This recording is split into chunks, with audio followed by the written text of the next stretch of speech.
FM. So, welcome on to another episode of the podcast. And this week I'm joined by someone who plays Goalball for Cambridge Dons.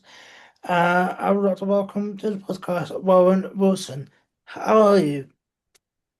Very well, thanks. Yeah. Thanks very much for having me on your podcast, Peter. Really appreciate it. Yeah. How are you? Yeah, doing very well, thank you. We should just make aware that we do know each other. I last year went to Birmingham for the Saturday, I believe, and and was it National Championships of Global or something? Yeah, it was the intermediate finals tournament. So it's the middle level of goalball in the country, and Yeah, it was the national sort of cup tournament at that level. And yeah, you were there doing some publicity, some filming, if I remember rightly. And yeah, I think you were hooked on goalball as a result. I assume so anyway. absolutely. And Yeah. then I saw it in Paris. I went to Paris for the Paralympics, and I saw Goalball there. So Okay, maybe that's a bit of a better level. Fair yeah, enough. yeah. Yeah. But yeah, but it's right. So you are we should get to that a little bit because I came a bit later in life for you. But early life, I read that you actually had a pretty much ordinary life like everyone else, growing up until you were 19. So before we get to that stage, give us a bit of a flavour into your early years. Wow. Where do I start? Yeah. So yeah, grew up in Cambridgeshire, in a rural place. Yeah, quite an ordinary childhood, I'd say. Nothing too out the ordinary. It was quite pleasant. Um, yeah, haven't really got much to write home about in terms of early years, to be Uh, honest. Yeah. So just quite a pleasant childhood. Some sort of nice memories, nice holidays, nice family life. Yeah. Some pretty good moments, really. Can't complain. No, I can't complain.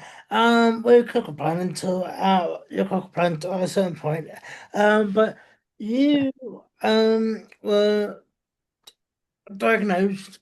I think it was you were 19. You were with a bunch of friends and your girlfriend at the time.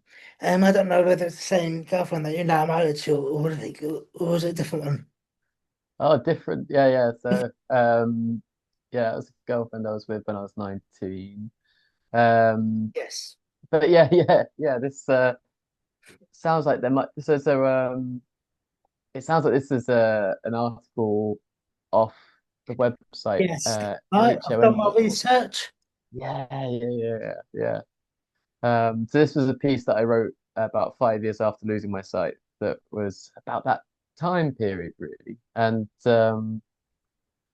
yeah, like when I lost my sight at 19, it was something that no one in my family knew um, was in my family. It's a genetic condition. It's called Leber's hereditary optic neuropathy, LHON, and it's too much about the science of it, but it's a mitochondrial condition. So it's passed down the maternal line because it's the mother who has the mitochondria in the cell, and it's something that you tend, if you do have it, you tend to lose sight either in your teens, um, and it tends to affect men more than women, although it does affect women as well. Um, like I say, I'm by no means an expert, so I would recommend people look up more information on that if they want. But yeah, in terms of how it affected me, like I say, my early years were quite ordinary. It went through secondary school, um, sixth form college, and it was when I was at sixth form college, towards the very end of my time there, that I know started to notice that there was something up, and it was I first noticed something when say playing video games with friends or things like that. So I don't know, I'd noticed that I'd be losing video games and it seemed like the contrast, the brightness on the TV was playing up a little bit. So I'd be pausing the games and being like, are you noticing something up with the TV, that sort of thing? And they'd be going, no, you're just rubbish at video games. And I'd be like, hey, shut up. All that sort of stuff. And and yeah, I don't know. It was, I guess I started to notice it a little bit with school when maybe having to move from the back of the class with naughty kids to the front of the class, and um, eventually it started getting uh, started getting worse basically, and you know, eventually, eventually I started. I sort of went to an optician, and it was when I went to an optician that it really brought home the severity of it. So it turns out this is quite a common pattern for people with the condition I've got, LHON. Um, but I covered one eye, and I was reading the Snellen charts, the letters where it starts off with the big one going down. Um, it was with my right eye, I believe. I was able to get quite far down, but not as far as I would expect. But okay, it's just my sight. Maybe I need glasses. And then read it with my left eye, and I could only read the top two lines. And I was like, wow, okay, that's far more severe than I was expecting.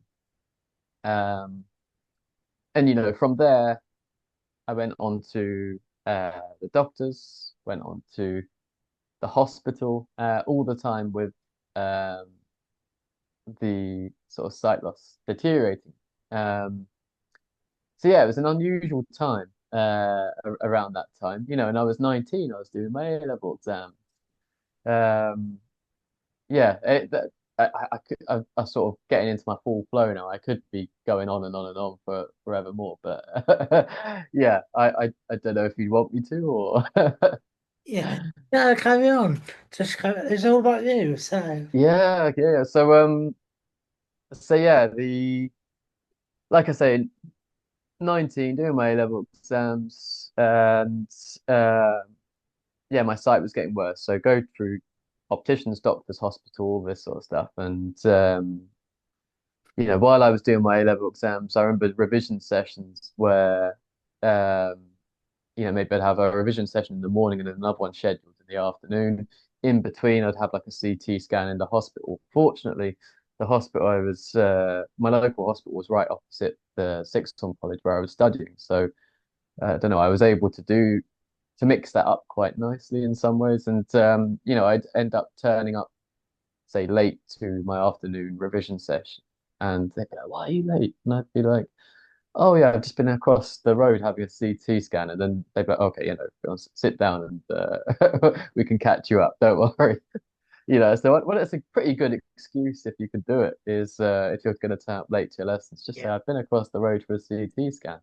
Um, but yeah, the and other times I remember the sort of severity of the sight loss being highlighted to me. I remember I used to cycle regularly to sixth form college through like fields and things. It was right on the edge of Cambridge where I went to sixth form, and it was like a regular dog walk cycle path that took you from like this village close to Cambridge to the sixth form college. And I remember going along there one day, and I don't know, suddenly this dog sort of jumped out. I sort of swerved away. Like I think I may have slightly clipped the dog. This poor dog yelped, and I sort of cycle off quite embarrassed, and sort of cycle back.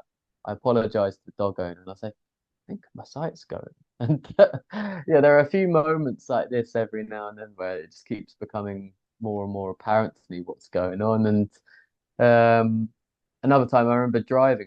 I'd only passed my driving license about 9 months earlier, and I remember driving up to this roundabout, and I went to pull out of the round. Just as I went to pull out, my girlfriend at the time went, "Oh, stop!" So I stopped, and I was like, "What's up?" And she went, "Did you not see that bike?" And I went, "What bike?" And I'm pretty sure that was the last time I ever drove, because I was like, "Ah, if I can't see that, that's pretty serious." Yeah. And with my A levels, I was with my very, very last A level exam, I was in a room. by myself with someone else who was reading the questions out to me, magnifying glass, Yeah. writing about 14 pages, and not sure if it was all in the lines, but I managed to complete it. And then for 2 weeks after my last A-level exam, I spent 2 weeks in hospital as an inpatient, and that's when I guess the intensity of the sort of medical procedures, well, intensified, increased. So yeah, I had like this is where I went from CT scans to MRI scan. I had like a chest X-ray. I had about 30 different blood tests taken. Probably the worst thing I had was a lumbar puncture. That was a bit scary. And what else did I have while I was in there? Yeah, there was a time when I had this thing where I had like these electrodes put on my head and I had to be in a dark room looking at a TV screen. I was thinking, oh, this is a bit like that scene in A Clockwork Orange, where he's like looking at the cinema screen and I was like, this is unusual. Um, so yeah, I had all these weird and wonderful procedures to try and find out what was going on. Um, and to try and diagnose me because with a lot of these things they weren't able to diagnose me. And Yeah. it was during that 2 weeks in hospital when I remember I was told for the first time. I remember like I don't know, I was messing around with the hospital bed all the time, so I was probably like lifted way up in the sky messing around with the controls of the hospital bed when these serious sort of hospital people came into my room. And yeah, I must have been like looking sheepish, being like, oh, I don't know what I'm doing up here, put the bed back down to a normal height. And Uh, the but yeah, the curtain comes around. These hospital people sit me down, and that's when I'm told, you might go blind. They don't know how much sight I will lose. They don't know if I'll lose it all. They don't know if it will stabilize or whether it will come back. And that was a hell of a lot to take in, as you might imagine. Um, I had visiting hours, like my sort of family came and saw me like every visiting time. And understandably on the day that I was told that, that was incredibly sad. Um, yeah, I still remember leaving them now, being very upset. But having that time in the hospital, I remember after leaving, I had an opportunity to think about things perhaps more than I had done before. Um, and I think it's fair to say that, whilst I had a nice enough childhood, I wasn't the most, as a child, up to that point, I wasn't the most optimistic person. I wasn't the most aspirational person. I didn't have goals. I wasn't looking forward to adult life, if I'm honest. I didn't I wasn't looking forward to life outside of full-time education. I really wasn't. And almost what I realized during that evening in hospital was that, there was a lot that I could appreciate and enjoy about life despite losing my sight. I didn't know how. And I don't really know why I came to that conclusion, but I did. And it's one of those things I sort of tell people until something like that happens to you, you don't know how you will deal with it. I was quite a negative, sort of pessimistic, quite a sad person. And then, I this happened, and I sort of came to that realization that there's lots of about life that you can enjoy despite not being able to see it. And yeah, it was quite a sort of quite a sudden realization to come to, and yeah, quite a positive one to come to, I guess. Um, but I didn't know how I was going to do a lot of things. I still hadn't got a diagnosis at this uh, point, so I still didn't know what on earth was going on, really. and then you ended up when you got diagnosed before or in between the sort of months that you were going to be officially diagnosed and then when you actually did. I heard that you, well, 15 miles ago actually, but you actually went to music festivals, you went to various places just to, make up for lost time, perhaps. Yeah. During that time, yeah, I did. I remember going to a music festival that same summer when my sight was deteriorating. Um, and at the time, I didn't know anything about accessible Yeah, camping sites on at music festivals or anything like that. I didn't have a cane or anything at the time when I went to this music festival. I just had some supportive friends. And oh my word, that was I think we managed to get a decent spot where we didn't have to go through too many guide ropes and things like that. But that was um uh, an eye-opening experience, let's say. Excuse the awful pun. Um, and but yeah, it was a cool experience. Getting that, and I think I sort of my memory at least tells me that I had a bit more sight then than I do now. My sight hadn't yet deteriorated to its full extent. It was well on its way to doing that, but yeah, I don't know. Like my memory tells me that I remember seeing more on the stage than perhaps I actually did. So yeah, I've got some fond memories of that music festival. I think Metallica headlined, and that was a pretty cool thing to see. Um, you see, we'd planned going to this festival way before any of the stuff on my site had started happening. So yeah, we still went, and yeah, I got some good friends who were able to help us through that. So good. that was pretty cool. Yeah, that was pretty cool. Yeah. And you went and you said that you were at the time. I don't know whether you mean at the time or you mean now, but you were able to recognize the difference between a red Coke can and the grey one, the original versus Diet Coke, and you were like, "Yay me, go me," which I thought was quite funny. But was that then or was that now? Yeah, that's still something I can do. Yeah. I forgot about that in the article. So yeah, this is reference to the Saturday job that I had at the time as well. So like most people in their late teens, you have sort of, Saturday job, getting a bit of money to go out with your friends over the weekend or something like that. Um, and I worked in a local co-op. It was in a village where a lot of my family lived.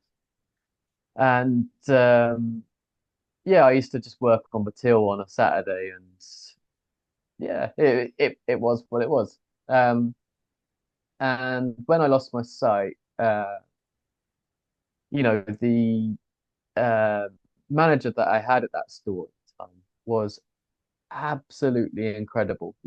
I'm so lucky with my experience in so many ways, and I think having fantastic people around me is part of it. The manager at that store really let me um, adapt the role to my sight loss really. So I couldn't work on the till anymore, off the till, couldn't do that.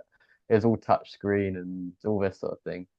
But I working on the shop floor. It was a tiny shop which helped. And it's yeah, a tiny shop which helps. And because you just then need to learn where you are and remember routes around.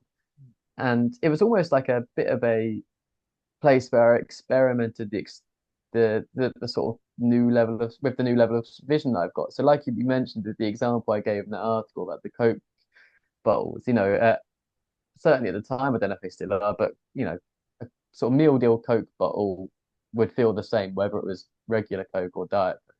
But if I pressed them right against my face and put them next to each other, I could tell that one was dark and one was light. So Yeah. therefore, I was able to tell that one was regular Coke and one was Diet Coke. Fruit and vegetables, you can feel what they are. So a lot of those I was able to put out. Um, I learned grade one Braille. So I lost my sight in the summer of 2009. Learnt grade one Braille. I think it was like in the autumn, winter of 2009. And I learned grade one Braille because I thought learning Braille would be a good idea as someone registered blind. What I didn't know was, because I'd never had reason to realize this before, but a lot of co-op's own make products have Braille on.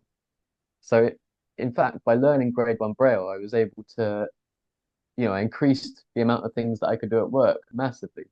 So I was then able to put out things, a lot of the co-op own make products. And when it came to putting stuff out that had sell-by dates and things like that, everyone in the team understood that I couldn't tell, Yeah, um, what the sell-by date was. So I would take the old stuff out, put the new stuff in at the back, put the old stuff back in the order it was in. And people knew just to have a quick glance at the stuff that I'd put out on the shelves just to make sure that there was nothing at the front that needed to be reduced or anything like that. So it worked incredibly well, and I think hats off to my manager really. Like in the end, during the how many years? The five, 4 or 5 years I had there uh, as a visually impaired member of staff. God, yeah, yeah, and this was at the co-op. I put a question mark on it because on your Facebook it said former blind guy at co-op. So yeah, yeah, yeah. I wasn't sure whether that was a joke or not, but no, it's Yeah, it's me being a bit jokey, I guess. Like I'd referred to myself as the blind guy at the co-op. Yeah, yeah. yeah, yeah, absolutely. You've got to put yourself out there, haven't you? Yeah, Um, yeah, and then and then after that you went on to Kansite, fundraising ambassador. yes, The yes. So yeah, that was my first job really. Yeah, working. Well, I say my first job, it was my first almost full-time job. It was 4 days a week, and yeah, that came about um as a result of going to university really. So a year after I lost my sight, went to university.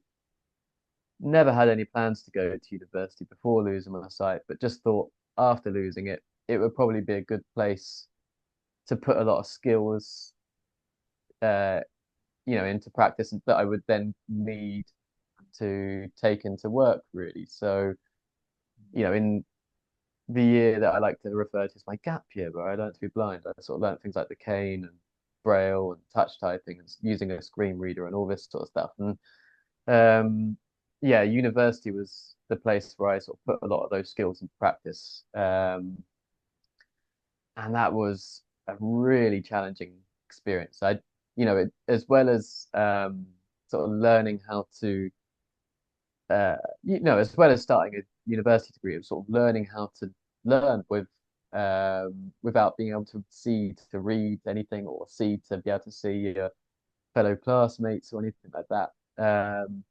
I wasn't aware about the sorts of battles that we face as disabled people to try and get the things that we're entitled to. So I remember trying to get reading materials produced in an accessible format um, at a time when I needed it by. That was so hard and very stressful. I didn't, so it was a really, it was a big learning process in that sense as well. And I think that was really important. Um, I ended up, um, yeah, I ended up with the system whereby would before each semester I would get the module leaders to send me the module books in advance. I'd then like pinpoint the questions I want to answer, pinpoint the books that I want to use to answer those questions, and I would just scan them like for the whole week. It would take me bloody ages to do it, but at least that way I knew I had the materials that I needed in the format I needed at the same time as everyone else. And I think developing skills like that really helped when it came to working, being in the workplace, getting employment. Um, I while I was at university, I was also one of the founding members of the Cambridge Goalball team that you mentioned earlier, and I'd started sort of fundraising, sort of running fundraising events as well. So those sorts of skills sort of lent themselves quite well to the charity sector. And I knew campsite because a lot of some of the fundraising events that I was organizing then were for campsites. So yeah, I over those years I got to know campsite staff very well, and they supported me a lot. It was that through their support I was able to use a screen reader, I was able to touch type, and they supported. They got a tandem bike that I used to use as well, or still do use in fact. So yeah, I was very pleased to be working at campsite. That was probably about half a year after finishing uni. Um, so yeah, that was sort of December 2013 through to about October, November 2017. I was at campsite, and I learned so much whilst I was there, um, in terms of organizing events, in terms of working with volunteers, um, in terms of, I guess, working really, being having to be a professional face of an organization, that sort of thing. Yeah, they were a great organization to work with, and yeah, Of all subjects to pick, history, BA with honours at Cambridge, I should state it's not the Spartans Cambridge we're talking about, is it? yeah, Um, yeah, so yeah, but yeah. those subjects, why history? Was there some sort of history with that subject at school that you liked, or what's the reasons for that? Well, I thought I'd pick a subject that didn't require much reading. Hey, well, it's definitely, yeah, that's relevant. But yeah, like I just got an interest in it really. I had uh no real I had no real interest in going to university when I was at sixth form college. Like I say, it seemed like a good idea. Um, when I sort of lost my sight, and it seemed like a good idea to sort of develop those skills for work really. And I just thought, oh, yes, I'll just pick something that I'll enjoy. And I've always enjoyed history as a subject. I thought, it's always interested me. So yeah, I went down that route, and I sort of looked at a few universities when I was looking to apply for them, and growing up near Cambridge, living there my whole life, I sort of looked at ones locally. I remember looking at like Hertfordshire and University of Essex, and I guess all these East of England universities really. Um, and I don't know, in the end, I really knocked on the door. I sort of was a bit of a pest to Anglia-Ruskin University's history department, and yeah, they ended up getting these extra spaces awarded to them, and they were like, "Oh, you've been pestering us for the past few months. Do you want one of these spaces or not?" I was like, "Yes, please. Yeah, yeah, I'll go for that." And you delivered it exactly how I like to, and I just drop it in. Oh yeah, I went to university in Cambridge. Just leave it for a little bit, let that sink in, and then be like, "But it was Anglia Ruskin, you know." Yeah, yeah. That's the best way to deliver that one. But for me at the time, it was useful to go to university somewhere in a city that I knew, um, because that way I wasn't having to learn a whole new city, as well as having to learn how to learn with a visual impairment. So yeah, it seemed to make sense to me, I think, um, and I think it worked out all right. It was perhaps not the most traditional student experience. I was doing it from home, and Oh, so did you stay that's in the not. halls? Oh, sorry, Peter. Did you stay in the halls, or were you just commuting from home? Yeah, commuting from home, that's it. So it's not a typical experience, that's for sure. I think I sort of missed out a little bit on some of the social side of it, if I'm honest. But I think that's partly due to me prioritizing. That's gonna sound so nerdy, but I prioritize the academic side of it. That's called being sensible, Warren. Ah, no, it's boring, isn't it? Yeah, yeah. Yeah, a bit of a boring decision maybe, but because of what it meant to me to prove to myself that I could do it. Um, Yeah. I also found the social side quite hard. Like, it's surprising, but it was the first time I met a bunch of new people after losing my sight who were sort of similar age, peers and all this sort of stuff. And I was like, actually, that was also quite difficult. So I was like, yeah, I think we've got to prioritize stuff here. And Yeah. I don't know, I think I've made up for it, the whole social side of things, with a visual impairment. But yeah, just sometimes you got to be a bit pragmatic, haven't you, and prioritize stuff.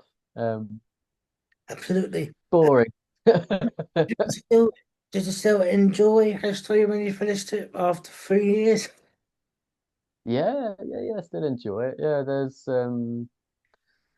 Yeah, I still try and get involved with different bits and pieces. It's more of a hobby now, like, so more of an informal thing. But there are a few sort of local history groups and all this sort of stuff that I try and keep an eye on with. Perhaps from a bit of a distance, but um, Uh, yeah, it's still something I enjoy. no. That's for sure. Um, Yeah. and then on a bit more, you said that you did that in 2017, the community facilitator. Um, oh no, I haven't even touched on that yet. Sorry, no. 2017, you left the Frontway as an ambassador for CAM sites, and then moved on to the National Institution, worldwide for England, the federation, if you like, for blind people, community facilitator. I'm Yeah. still with it in that job now. So, so give us an insight into how you got that job and then progressing from there, because you also went on to do another job in the same company. So, Yeah. So I went from campsite to RMB, and um that job came about, I guess, um through the experience I was gaining at campsite and the network that I was building up. Um I was um I guess gaining gaining experience that could be useful in other roles within the charity sector. And I saw this role come up with RNIB in the region, and it seemed like quite an exciting role. It was regional. It was focused around um, community engagement and bringing people together. It was the experiences that I had um, with the Goalball team in Cambridge that by 2017 had been running for about 5 years, that I was a founding member of. Um, that's also quite relevant experience for the community facilitator role as well. So yeah, I thought, why not? Why not throw my hat in the ring and give it a go, my experience in the charity sector working for Campsite and with the Global team lent itself well to the RNIB role, and I thought, why not give it a go? And that was it. And yeah, so since October, November 2017, I've been working for RNIB. yeah, yeah. Roles have changed a few times in that time. Um, but yeah, it's still uh, really enjoyable to be working in the charity sector, really. I think it's fun to be able to work to help bring people together, to help, help, I guess sort of, feel like you're doing a worthwhile job, really. And I think that's what you get through working in the charity sector, I think. So yeah, been really lucky to have been working there since October, November 2017. Hmm. And then you went, because I don't know whether you say the roles changed a bit, because on your Facebook it says that you're still working as a community facilitator, and I don't know whether you're still doing that alongside your role you got in 2020, which was the connection coordinator. Um, Yes. was that?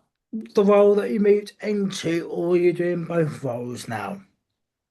The community facilitator and community connection coordinator were very similar roles. So it was, it was a bit of a transition, but it's all sort of internal, Right. sort of organizational stuff, really. Um, then earlier this year, um, I've started working for RNIB's social action team. So it sort of moved into more of a, um, I guess, a sort of more of a role working with the general public, trying to change behaviors to try and break down barriers faced by blind and partially sighted people, which is quite an exciting change, really. It's something else I've been interested in over the years. But yeah, no, it's yeah, I think that sort of brings you up to date with R&ID stuff, really. Yeah. Yeah, absolutely. And now I could talk about a main thing, global, sort of going back to full circle from the start. So when did global come into your life? As obviously I said at the beginning, you play for Cambridge Dons. I think it was started under you, wasn't it? Yeah, so I was one of four people, I think it's four of us. Yeah, I was one of a small group of people who um, set up the Cambridge Dons Goalball Club in January 2012. And like I say, I lost my sight in 2009. Wasn't particularly sporty. Used to enjoy cycling, um, that sort of thing, but didn't really enjoy sports very much as a kid. Um, and it was after losing sight that I thought, why not give sport a go? It might be more fun. Now I can't see. Um, and it certainly proved to be. Um, I remember my first goalball tournament.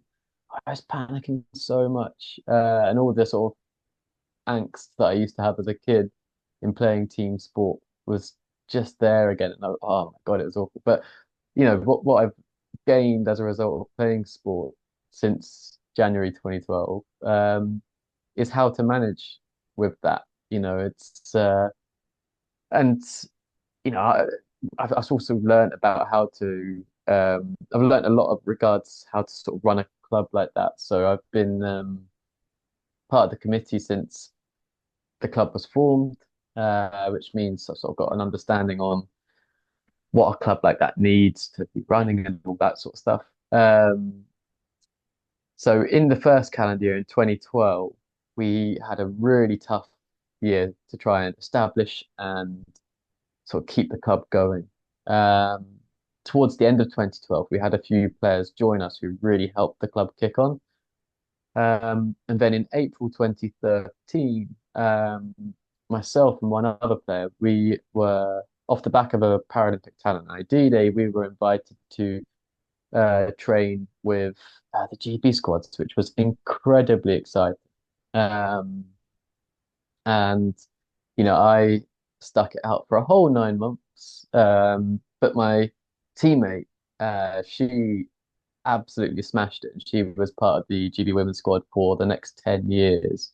Um, she she's a yeah, but very incredible player. Like was able to combine playing sport at national level alongside becoming a medical doctor, studying at Cambridge Uni.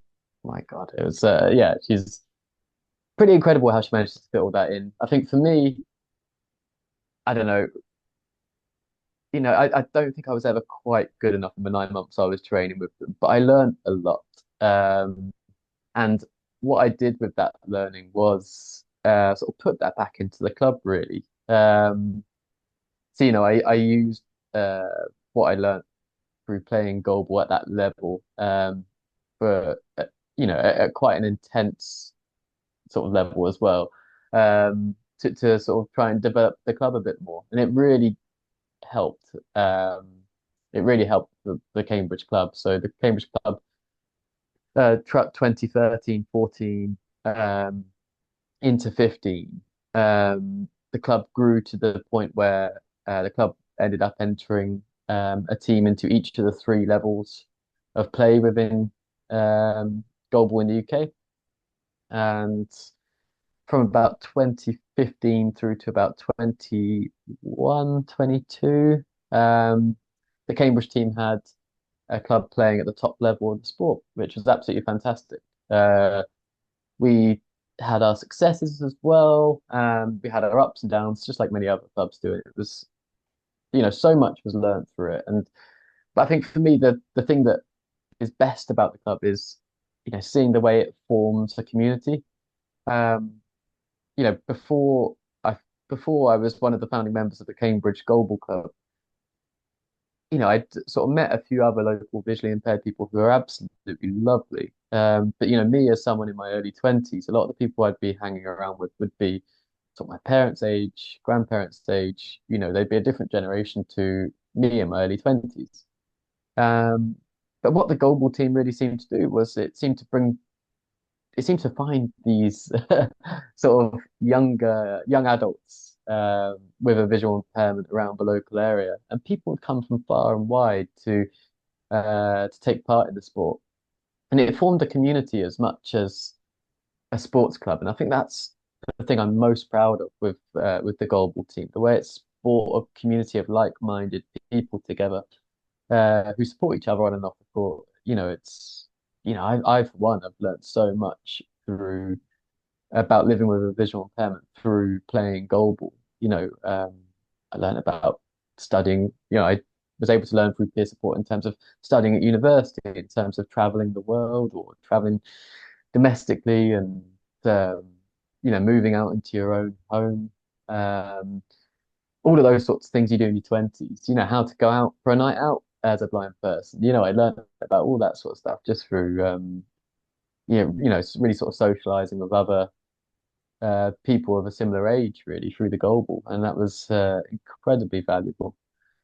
Um, so, yeah, that sort of gives a bit of an overview of my experiences through the sport, really. And yeah, I think the only other thing I would touch upon would be the sort of coaching skills that I've learned through Goalball.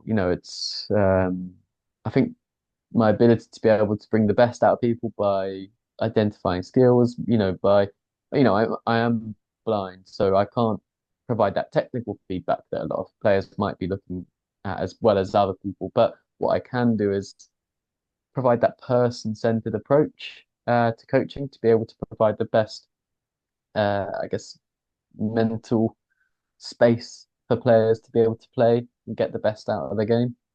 And I feel like I do that well. So yeah, that's something I've certainly developed through Goalball as well. So yeah, I think upon starting a Goalball club back in January 2012, I didn't have a clue where it would lead us. And like I said, didn't really like sport that much either. Um, How but did it's gone on to be massive. how did you get into Goalball in the first place, Warren? So I was trying to set up a football club, trying to set up a blind football Okay. club because I used to have kickabout with my mates growing up, but it was just informal kickabouts. Yes. Um, headers and volleys, playing Wembley in the park, that sort of stuff. And yeah, I remember I got this big group of people together, like campsite, local FA, council, um, localish blind footballers, and I thought, bring everyone together. Let's try and get a blind football team going. And I don't know why, but for one reason or another, there just seemed to be a few frustrations that which meant it never really got going. I didn't really know what I was doing, to be fair. Um, but then the local council, put on a taster session, the Global Taster Session back in 2011. And then in 2012, beginning of that calendar year, in January, they put some regular sessions in place. With the aim of entering a tournament in April 2012. And I was like, yeah, sign me up. I'd love to do that. And yeah, that's sort of how I got into it, really. Yeah, Yeah. One door closes, another door opens. yeah, exactly. That's it. That's it. And Yeah, yeah. Yeah, so much to talk about. You know what to talk about. And uh, during that time, well, you've recently got married. Congratulations. Yes. Yeah, yeah, yeah. Thank you. Um, Thank you very much. Jochen Valdial. yeah. Yeah. Um, and I remember because we were talking before this, and I was trying to get you on the podcast for a while, but yeah, your pending wedding day back then, and I remember you saying that you were going to try some cake, and it was your best day ever. Just tasting cakes and just eating cake all day. One of the days. But yeah, but so your wife is also visually impaired, isn't she? Yes. Yes, she is. Yeah, yeah. Yeah, we met on this basically an 1830 holiday for blind people. It's basically what it was. So there's an organization called VICTA, VICTA. It's an acronym. Can't remember what it stands for, if I'm honest. But they used to do holidays for people 18 to 29. They did these really reasonably priced, subsidized holidays where it'd be like a week away somewhere, short haul. We went to Sicily, and that's where we met. Um, and yeah, yeah, we just got on, and the rest is history, I guess. You know, like you say, married now, and um, certainly a few years older than maybe we were back then. But yeah, that's all that really changes, to be honest. Yeah. Um, and with I wanted to also that you mentioned earlier on about learning how to use a cane and how to do braille and how to do a big screen water thing. Um, have you ever had guide dogs? Something that you want to pursue in the future? You know,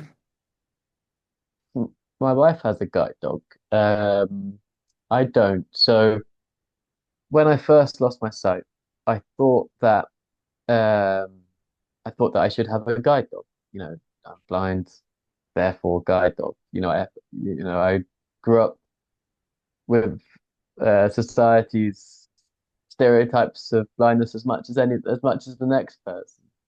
But I was really lucky actually that like I said, I lost my sight in the summer of 2009. By the autumn, winter, I started looking into a guide dog, and I was really lucky that the person who came and spoke to me from the charity guide dogs, she was absolutely brilliant, and she ran through all the ins and outs of having a guide dog with me, and she went through the cane skills. I'd had started getting cane training by then as well, and the conclusion I came to was that it just wasn't for me.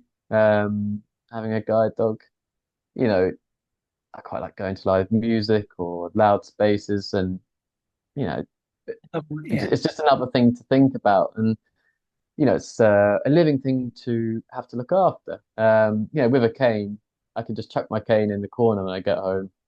I don't have to think about it. can't do that with a dog, can you? Just chuck it in the corner. Yeah, exactly. Exactly. Like my cane's not making mess on the pavement wall all over my garden, like I don't Yeah. have to clear up after my cane, it's yeah, yeah, that's it. Um so and I've just sort of always used cane ever since really and just never looked back. And yeah, it's I think, it's different mobility aids for different people. Some people uh really love having a guide dog and can sing its praises. Other people really love using a cane and sing its praises. So yeah, it's horses for courses.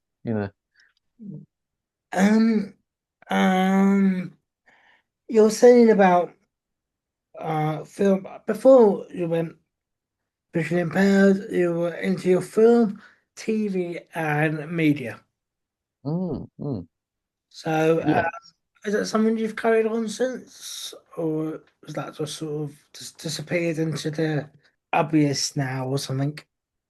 So I'm not into it as much as I was. So when I was at sixth form college, two of the subjects that I did were media studies and film studies, um, which really increased my enjoyment of, you know, film and TV, video games, all that sort of stuff. Like um, video games, stopped playing those basically altogether.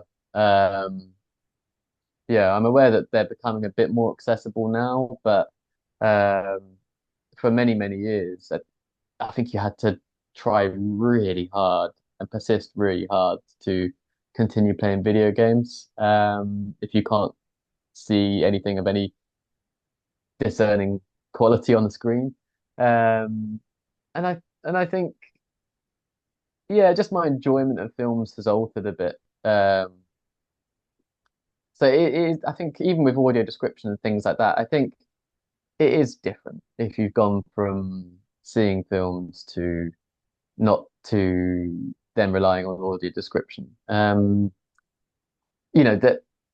also the experience in cinemas can be very hit and miss. So, whether you might be given a headset and be like, yeah, there you go, it's audio description. You'll put it on and it'll just be the audio of the film playing through the headset, and you'll be like, no, no, no, there's none on here. And they'll be like, yeah, I can definitely hear the audio, and it's just like, yeah. So too often the people who work in the cinemas, the people don't understand what audio description is. So that experience can be quite dissatisfying, and I think these sorts of things are things that just contribute towards um, me not enjoying film, TV, and media like that as much as maybe I used to. It's not to say I don't enjoy it at all. Um, yeah, sort of. But I think I just consume media in a different way now. Still love going to stand up, like live, going to enjoy live music. Still really enjoy music and going to festivals, gigs, and stuff. Enjoy podcasts, but a lot of these things are very audio driven. So And yeah, I yeah, think and then in a few months, you'll be able to listen to yourself. well, exactly. Yeah, yeah, I probably won't. Because who enjoys listening to themselves? It sort of makes me think of the Simpsons bit, where I think it's Homer picks like a dictaphone off of Lisa and he's like, he does this really cheesy like line and listens back to himself. And he's like, do I sound like that? That's what I always think when Yeah. listening back to myself. Yeah, I probably won't listen back to myself. I can listen to myself all the time while I edit these. So Yeah, that's a how get do you do it? How do you do it? yeah, exactly. It was mad. And before we kind of wrap up with the last two questions I've got for you, um, is obviously over time your sight, or for most people, do lose it a bit more. What sight have you got now compared to when you first had your proper official diagnosis? And Yeah, so yeah, I went from fully sighted to registered blind within the course of 3 months. So it took 3 months for my sight to deteriorate over the summer of 2009. So the sight I've got now is sort of low level across my full field of vision. So, up, down, left, right, all around. It's just I've got light perception across most of my field, but it's just very low level. So I can't read, see faces. Um, Screens, I can't really see them at all. I can tell if it's on or off, but screens I find much more difficult to make anything out on compared to, just the real world, if that makes sense. Um, and yeah, it went from fully sighted to that level of sight in about 3 months. it, I mean, I don't know much about. I'm still learning about all the current displays. If, will it still get worse over time, or is this the sight you've got now forever? Yeah, I believe the only way it would get worse would be if if my sight goes through other reasons. So like, like a lot of people's sight deteriorates with age. So like, if when I'm old, I sort of develop an age-related sight condition, that might add to the situation. That sort of thing might happen eventually. But um, unless anything else happens that I'm not aware of, which, touch wood, come on body, like I don't want that again. Like, yeah, unless that happens, I feel like it'll be stable really for yeah, just stable for well forever for as long as I'm here. So yeah. And you said at the start, did you say it was a genetic condition? So none of your parents have got it. No one in the family tree. So what they know about my condition is that it's passed down the maternal line. So um, people in my family were carriers, but no one knew about it because no one had ever been diagnosed before. No one's sight had ever deteriorated to the extent that mine did, um, until I lost my sight. Um, so, it's just one of those very, very rare things. Yeah. Yeah. Fair enough. We're now going on to the last two questions now. Number one is obviously this isn't coming up for the next few months, so if you've got any plans for the next 2 months, you better tell them now. But Okay. the future, I mean, what's the future looking like for you? I mean, obviously you've got married recently, you're still doing Goalball, you're still doing it to a good standard for your jobs. What does the pending future look like for you at the moment, Warren? Future for me, hopefully maintaining employment, keeping my bosses happy. Um, uh, yeah, the other things would be carrying on playing Goalball for Cambridge. Um, I recently supported a group of people with the creation of a Goalball team in Chelmsford. So I want to continue to support them, to help them be able to run the club themselves and, help them make their club sort of sustainable. Um, nice couple of nice holidays. Yeah, that sort of thing, really. Few live shows to go to, stand up and live music, that sort of stuff. Yeah, yeah, just normal life things, really. Yeah. What sort of comedy are you wanting to go into? Is it dark humor? Is it sort of, joking about yourself so others can't get to you first? Or, observational comedy? All sorts, really. Yeah, I like all sorts of comedy. So recently went to see Alex Horn. That was very good. Also went to see Daro Brun recently. I've booked to see comedian Grace Petrie. Um, who else? I went to see John Shuttleworth this year, the sort of Graham Fellows character. Um, yeah, I could list lots actually. I've been to see Fern Brady recently. Oh, yes. Um, yeah, yeah. So I like all sorts of comedy, really. Yeah, yeah, I like all sorts. Surreal, um, absurd, shocking.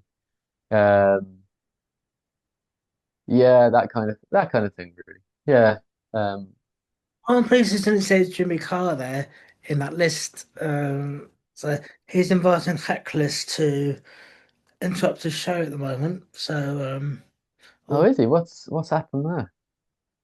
I'm not aware of. he's hecklers to heckle him during the show, and then he kind of bites back at them, sort of thing.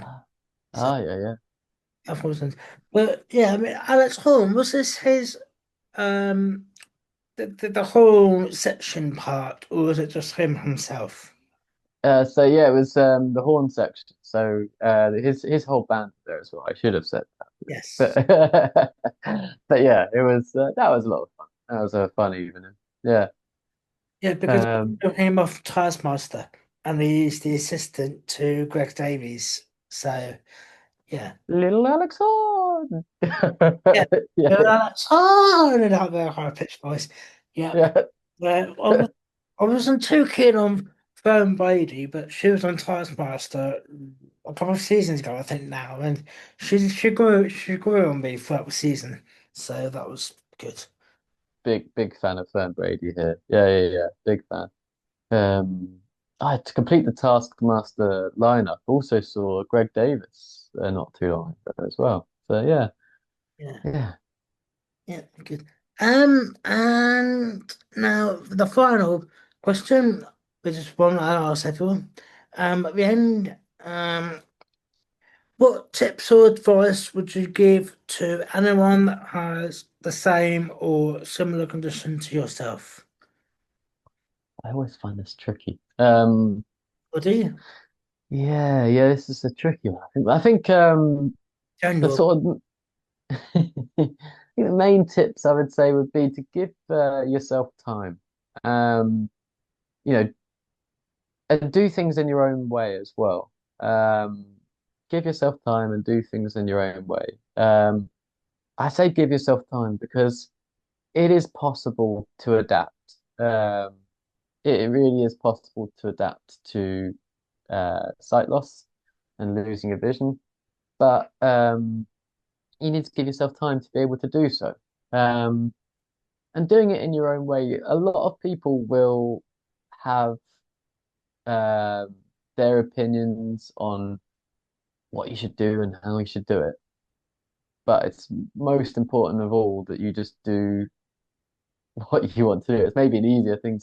Maybe it might be a simple thing to say and a bit pithy, but I think when you're going through something like sight loss, it's really easy um, to do whatever people tell you because they maybe they think it's the right thing to do. But I think it's really important to keep that ownership of um, what you're looking, sort of what you're looking to do. Um, at the same time, take the support that's out there. There will be a lot of support out there, and taking support doesn't remove your independence.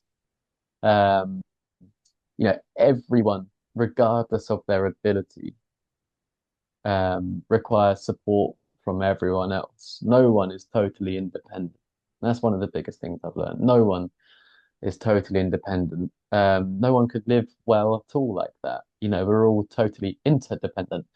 Um, so accept help, seek support, um, take your time, have some patience, and do things in your own way. So yeah, that's what I would say. Brilliant. And I said we've come to the end now. Thank you for coming on, Warren. That's all right, Peter. Yeah, take care, and yeah, hope life treats you well. Yeah, yeah. Cheers.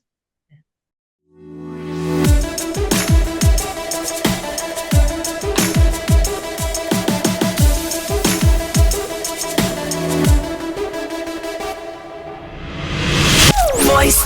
Let's go. Voice FM.